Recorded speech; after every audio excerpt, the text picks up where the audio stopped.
Buenas tardes, profesor. Hola Martín, ¿cómo estáis? Bien, ¿y usted? Bien, aquí viendo cómo anda esta cuestión de Zoom, que No, sí, ya se arregló. sí, pero la hora anterior no pude hacerla porque había una caída a nivel mundial, parece. Así Sí, que ahí, no sé, creo Hola, profe, buenas tardes.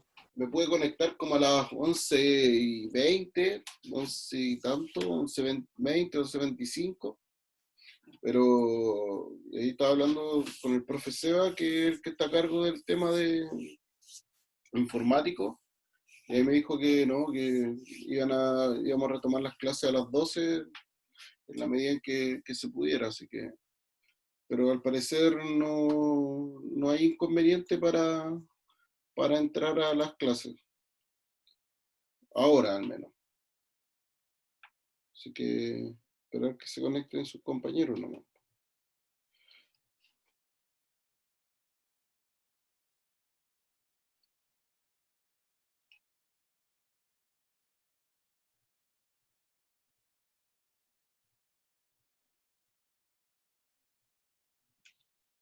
Buenas tardes, profe. Hola, hola.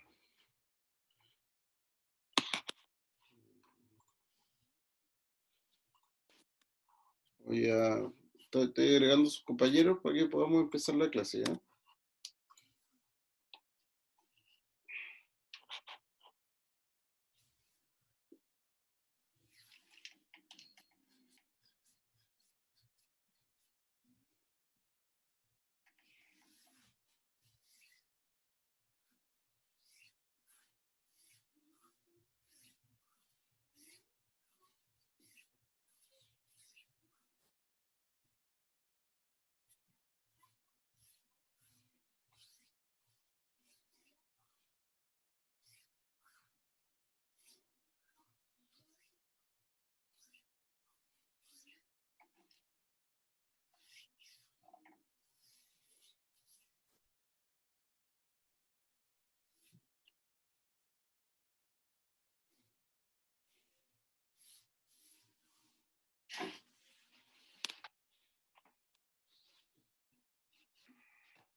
O sea, no sé si sus compañeros no se conectan por la culpa de Zoom o porque no se quieren conectar nomás.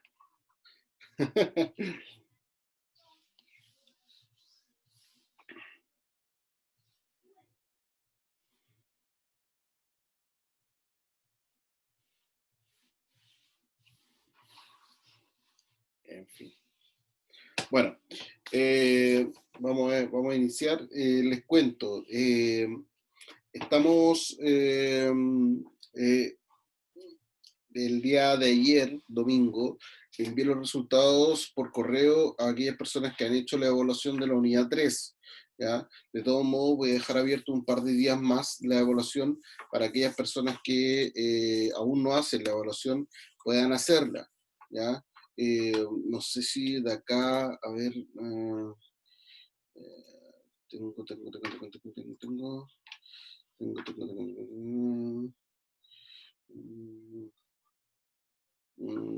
creo que de acá no tengo a nadie de los que están conectados. que me deban la evaluación. Veamos. No, no. Nadie de los que está conectado.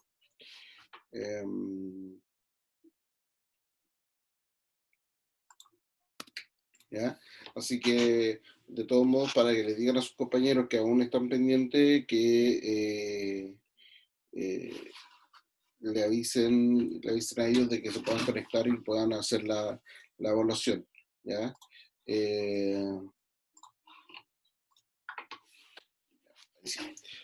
Hola chiquillos, buenas tardes, ¿cómo están?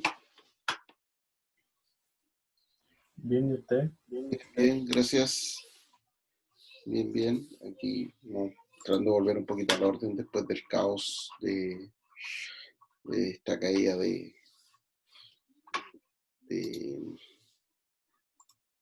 Zoom, así que vamos a ver cómo nos va. Ya. Voy a mostrar la presentación. Bueno, la idea es que supone que ese mono se parece a mí, se supone que se parece a mí, no sé qué tan parecido podamos llegar a ser, pero se supone que se parece a mí. Y vamos a continuar entonces con esta unidad 5 de reformas estructurales y lo que nosotros ya estábamos revisando, que era la vía chilena al socialismo, como recibe el nombre el gobierno de la Unidad Popular, que se desarrolla en Chile entre los años 1970 y 1973.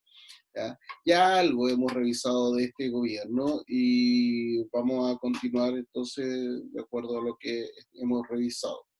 ¿Ya? ¿Sí? ¿Creen que se parece el mono a mí o no? ¿Sí? Algo, pero yo creo que se parece más al profe de filosofía. Buh. Sin comentarios. Sin comentarios. ¿Cómo que se parece más? Tengo hasta libros de historia ahí, los libros de historia puestos. Dice que se parece a Manuel. Pero le quedó lindo. Puse hasta un cuadro de mi señora ahí. Bueno, en fin, lo intenté. Ya, chiquillos. Dentro de los antecedentes hemos mencionado años de cambio social, la década del 60, 70, que aumentó la cantidad de electores, lo cual obviamente significó un reacomodo de las fuerzas políticas existentes en el país. Hubo también cambios sociales y culturales en el país que tuvieron que ver con lo que estaba pasando, especialmente desde el punto de vista valórico, moral e institucional que representa la Iglesia Católica, con la elección del Papa Juan XXIII en 1958, que impulsa una nueva doctrina social de la Iglesia, y todo esto es marcado también dentro del desarrollo del Concilio Vaticano II. Y en la universidad también se llevan distintos procesos de reforma que apuntan hacia la democratización universitaria. Mencionamos también aspectos sobre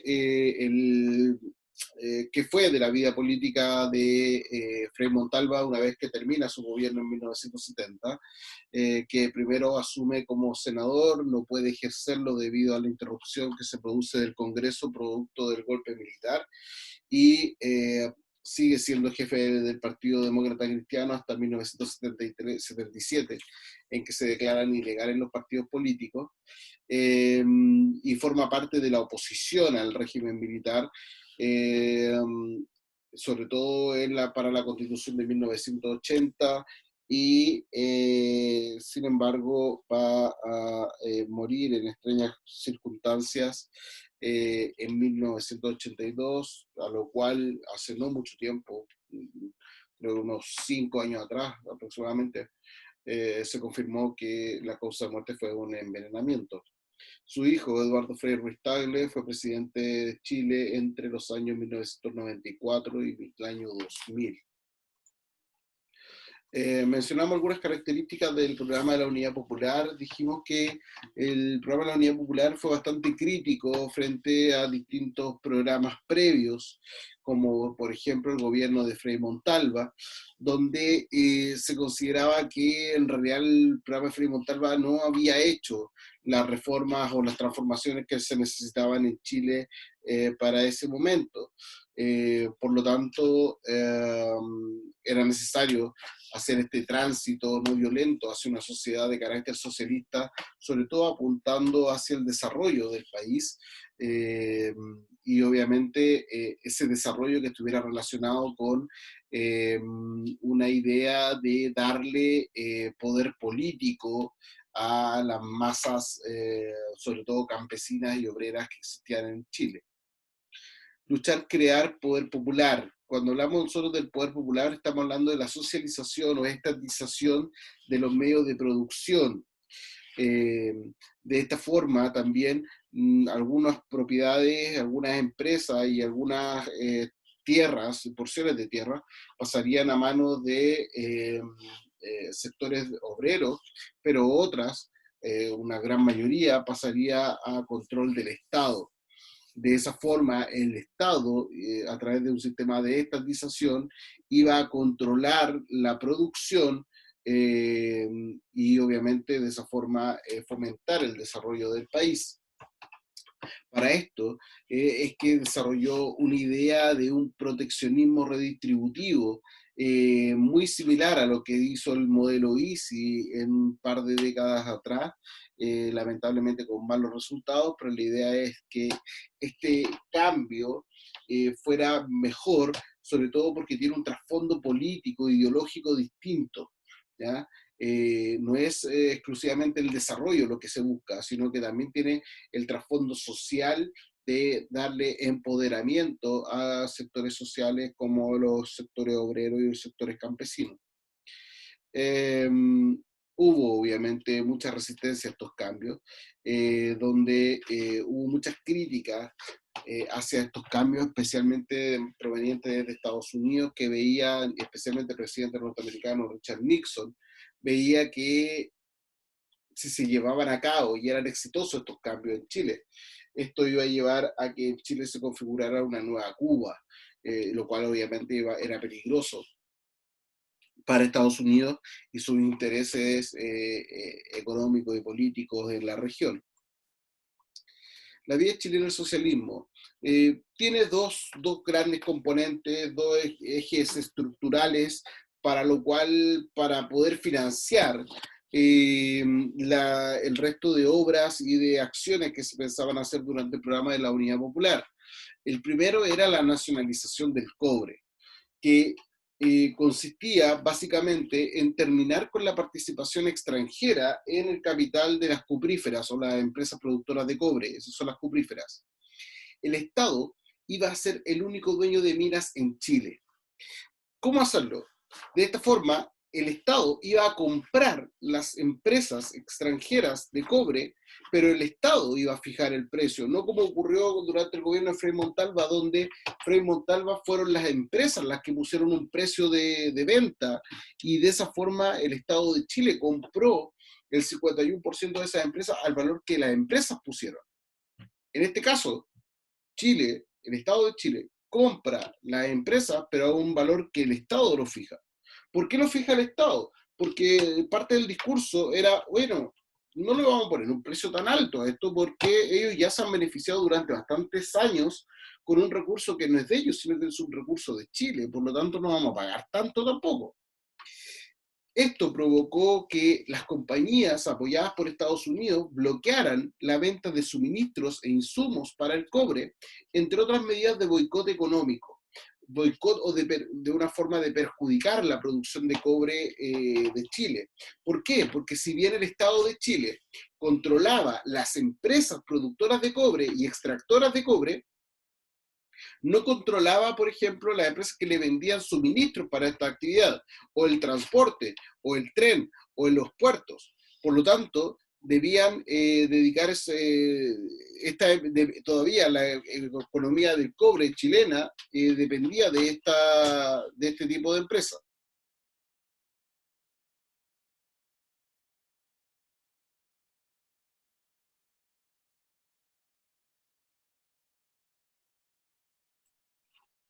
¿Ya? Entonces, no controlaba las empresas que aportaban insumos para la actividad del cobre.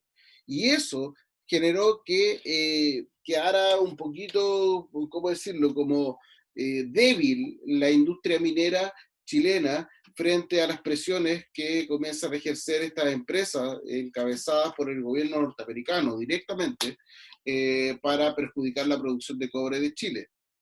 El segundo proceso fue la reforma agraria. Como les había dicho, y le he dicho en un par de ocasiones anteriormente, cuando nosotros hablamos del proceso de reforma agraria, la reforma agraria va a ser la misma que se va a dar en el gobierno de Alessandri y la misma que se va a dar en el gobierno de Frei Montalva y la misma que se va a dar en el gobierno de la Unidad Popular. Lo mismo, tomar la gran posesión de tierra, el latifundio, y dividirla en pequeñas porciones o porciones mucho más pequeñas para hacerlo más productivo. Lo que va a cambiar es el trasfondo político y social de esta reforma. En la Unidad Popular, la idea es radicalizar el proceso, aumentar la reforma agraria, pero darle esas tierras a cooperativas de campesinos y que ellos las trabajen. ¿Ya? ¿Para qué? Vuelvo al tema de crear poder popular, de entregarle poder político a ese segmento de la sociedad chilena.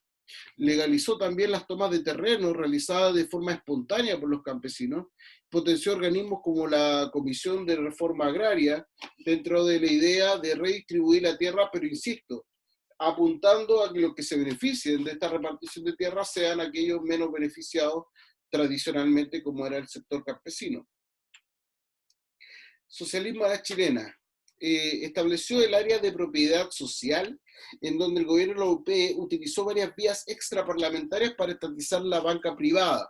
¿Ya? ¿Por qué? Porque decía, bueno, yo no saco nada socializando los medios de producción como el campo, como el cobre, como empresas, como fábricas, sino estatizo también parte de la banca privada, que son los que le van a prestar dinero a estas cooperativas o a estos trabajadores, o al mismo Estado también.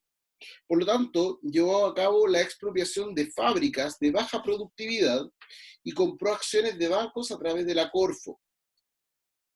Todo esto para generar una base fuerte de un Estado productor. ¿Ya? De esta forma, el Estado de Chile, durante la administración de la Unidad Popular, llegó a controlar el 40% de la producción nacional, de las fábricas. ¿Ya? Eso es harto, harto. Llegó a controlar el 40% de las fábricas y un 85% del sector financiero. Voy a ver, tengo... Sí, no hay de acá.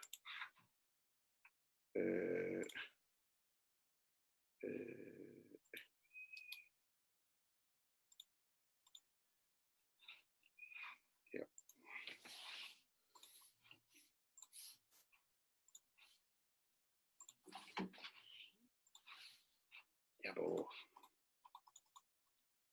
¿Ya? Y un 85% del sector financiero, lo cual es mucho, mucho. ¿Ya? ¿Y por qué? Insisto, porque no sacaban nada controlando empresas, si también después quienes prestaban el dinero o entregaban el dinero para la producción, como préstamos, por ejemplo, no iba también a depender de privados. Por lo tanto, la idea es que todo esto fuera público, fuera estatal. ¿Ya? Otras medidas que se tomaron para establecer el socialismo a la China, bueno, tienen que ver con temas de la salud y la alimentación del país, la nutrición, donde se repartió 1/2 litro de leche diario a cada niño, y esto llevó a Chile a ser uno de los países top 10 a nivel mundial de la disminución de la desnutrición infantil, un elemento no menor. Por eso es que hasta el día de hoy todavía se mantiene esta práctica de la repartición de leche en los consultorios para los niños. Y también la entrega de alimentos a través de la JUNAEV, entre otras prácticas. Al mismo tiempo, llevó a cabo una alza de salario y aumento del gasto público. ¿Por qué la alza de salario? Porque si se recuerdan, uno de los factores que le faltó al desarrollo del modelo EASY fue tener un mercado interno fuerte. Y para tener un mercado interno fuerte, los trabajadores debían recibir un buen sueldo para poder gastar ese sueldo en productos hechos en Chile. Y así se cerraba el círculo. Pero ¿qué pasó? Que a los trabajadores se les pagaba poco plata. Entonces, como les pagaban poca plata, no podían comprar los productos elaborados en Chile, tenían que comprar productos provenientes del extranjero que eran generalmente más baratos, de menor calidad, pero más baratos. Por lo tanto, perjudicaba a la industria y a las fábricas nacionales. Y además, llevó a cabo una política de aumento del gasto público en sectores como educación, salud, entre otros. Finalmente, lo significativo de todo esto es que, y yo siempre pongo este tema a discusión,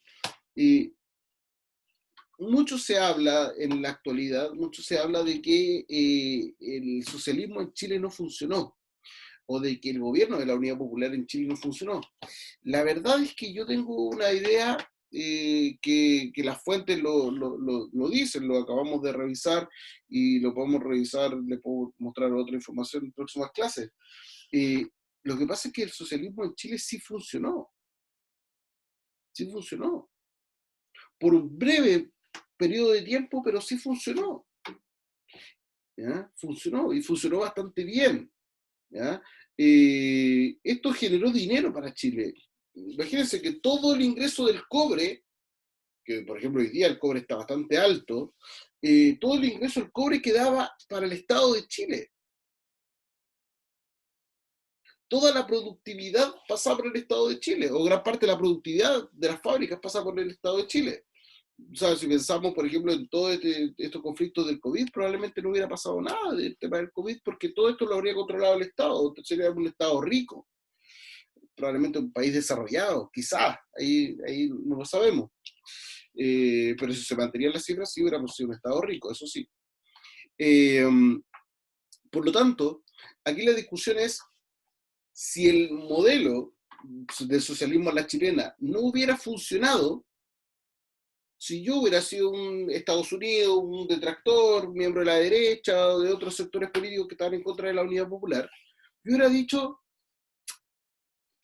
dejémoslo nomás, ¿sí? Se va a caer solito el socialismo en Chile. Pero como funcionó,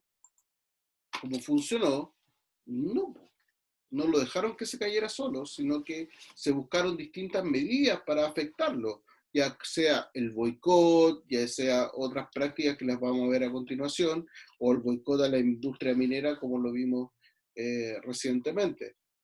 Entonces, se buscaron distintas maneras de perjudicarlo y obviamente con las consecuencias que revisamos y conocemos, como fue finalmente llegar a un punto clímax de división y de crisis política, social, que fue el golpe de Estado de 1973.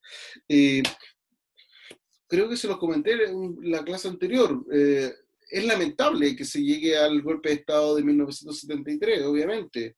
¿Podría haber hecho más cosas el presidente Allende para evitar ese golpe de Estado? Yo creo que sí, sí. A veces cuando uno tiene la convicción de que lo que está haciendo eh, eh, cuando uno tiene la convicción de que está haciendo las cosas bien, uno igual se encegueza un poco. Y cuando cree que la gente está en contra porque también tiene otras ideas contrarias, uno también se encegueza un poco. Yo creo que ese fue el error político del presidente Allende, de no haber tomado en consideración a los opositores y no haber flexibilizado también a lo mejor sus reformas. Y eso obviamente llevó a que llegáramos a una idea donde nadie escuchaba a nadie, a un punto donde nadie escuchaba a nadie. Y llegamos a la crisis política. Pero ojo, no solamente una crisis política, sino también una crisis social que representó el golpe de Estado de 1973. No era solamente una división política, no era solamente que unos pensaban así y otros pensaban así, o que unos pensaban en negro y otros pensaban en blanco, sino que la gente común y corriente en las calles, en los barrios, en los colegios, estaba súper polarizada, muy dividida. Y obviamente eso no es algo que nadie quiere para ni Chile ni ninguna parte del mundo. Política económica y estallido de la crisis. En esta parte del gobierno de la Unidad Popular se lleva a cabo lo que llamamos la batalla de la producción. ¿Por qué? Porque el presidente Allende decía, bueno, si nosotros le aumentamos los sueldos a las personas, obviamente hay que aumentar la producción para que esa gente con ese sueldo más alto pueda comprar los productos que nosotros, para la redundancia, producimos. ¿Ya? ¿Por qué? Porque si yo le aumento el poder adquisitivo de las personas, esto puede generar escasez. Hoy la gente compró mucho, entonces ya no hay cosas. O también podría generar inflación. Es decir, que haya mucho dinero dando vuelta, pero pocos productos para poder comprar. Por lo tanto, se lleva a cabo esta batalla de la producción, donde hay que aumentar los sueldos, pero también aumentar la producción. Y se logra en 1971, hay éxito en este proyecto, hay un éxito en este proyecto, donde, por ejemplo, disminuye la cesantía en Chile, disminuye mucho la cesantía. ¿Ya? Pero lamentablemente para el gobierno de la Unidad Popular todo esto va a estar acompañado por un sabotaje a la producción. De esta forma, la oposición política y económica al gobierno de la Unidad Popular comienza a articular estrategias para arruinar la economía del Estado de Chile. ¿Ya?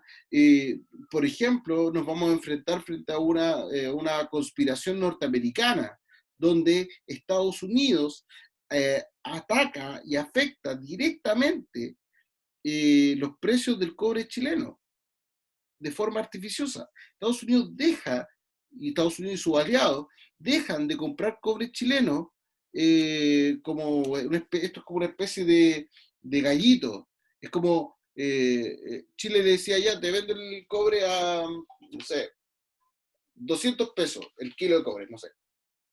Estados Unidos no, te lo compro a 20 pesos. No, pues Chile decía, no, pues si te lo estoy vendiendo a 200, si eso es lo que vale.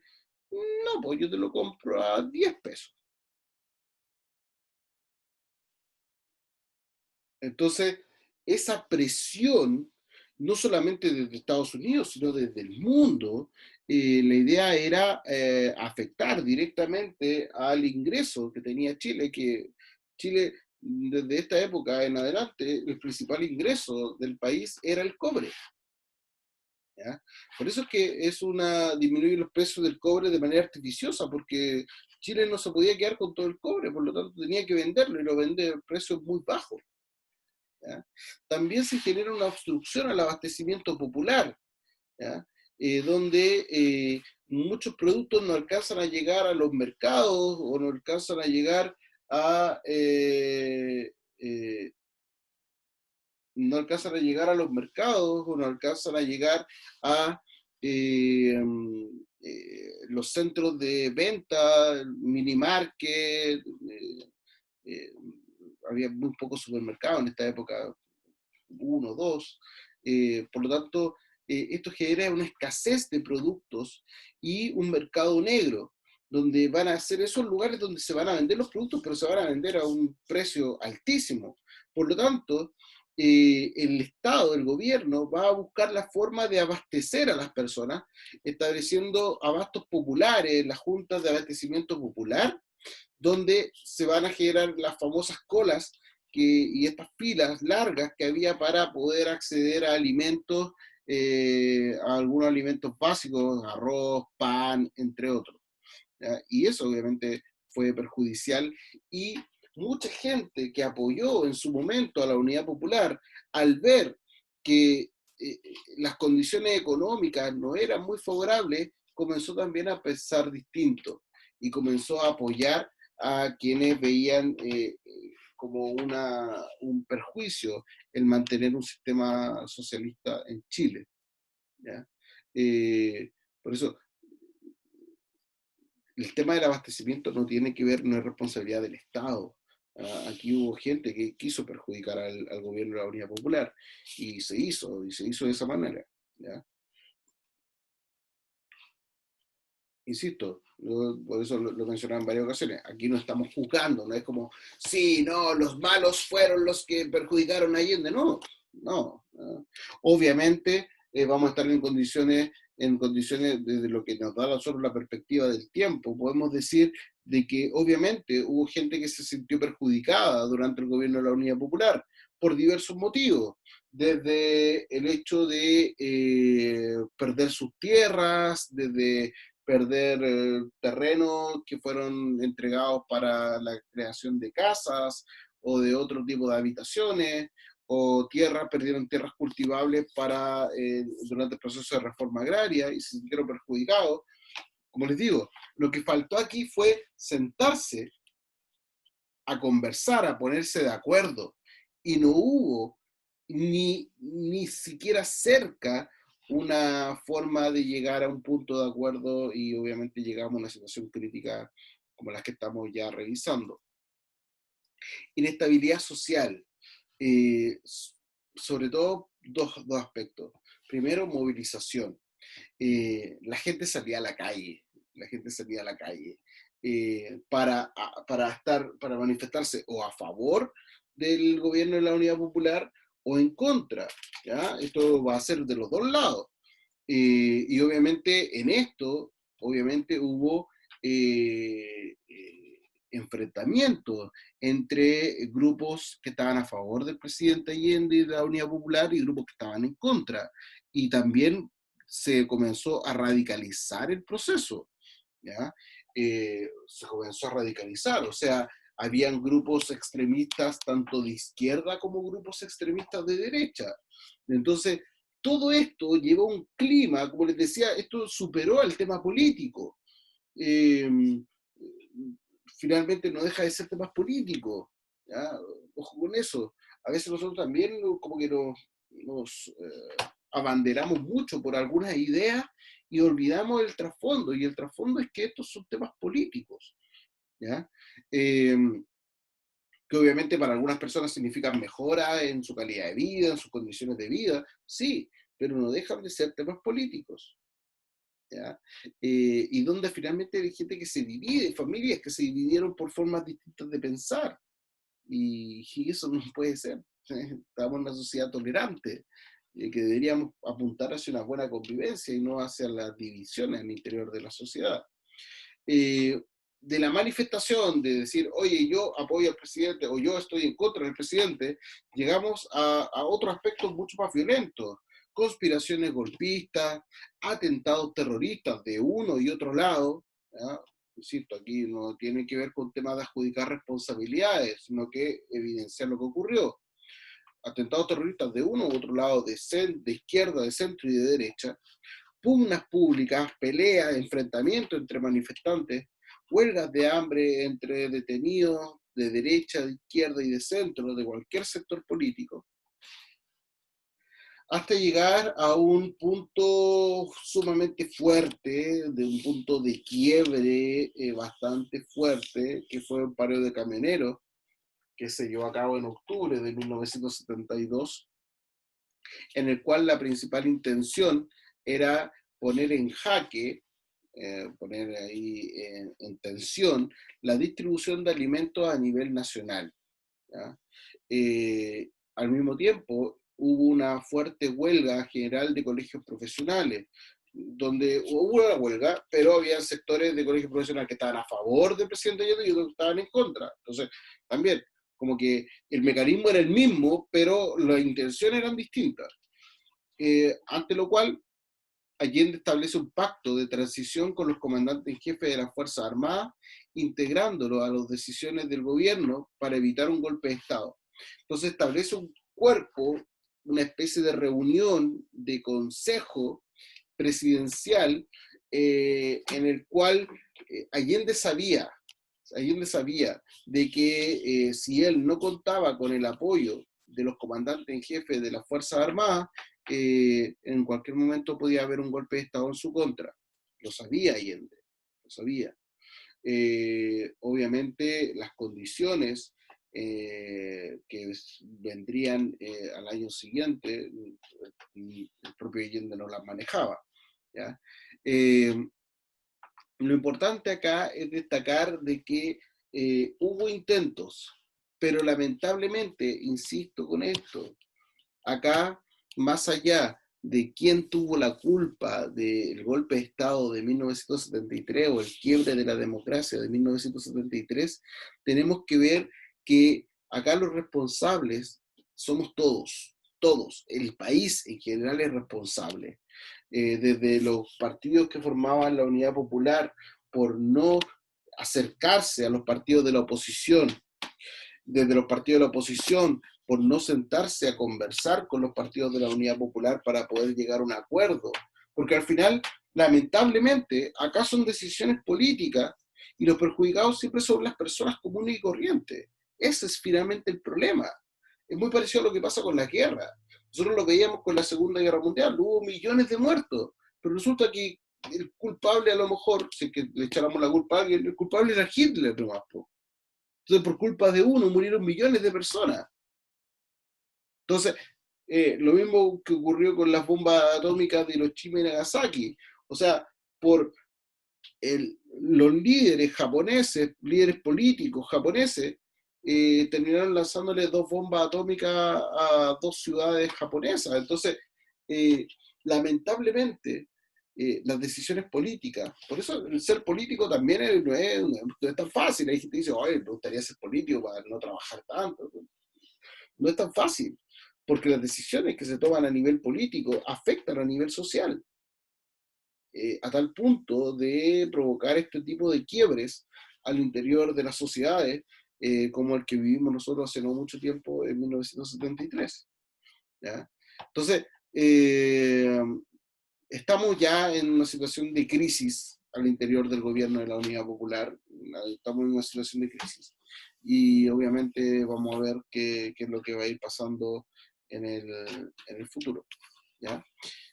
Chiquillos, dudas, consultas, comentarios.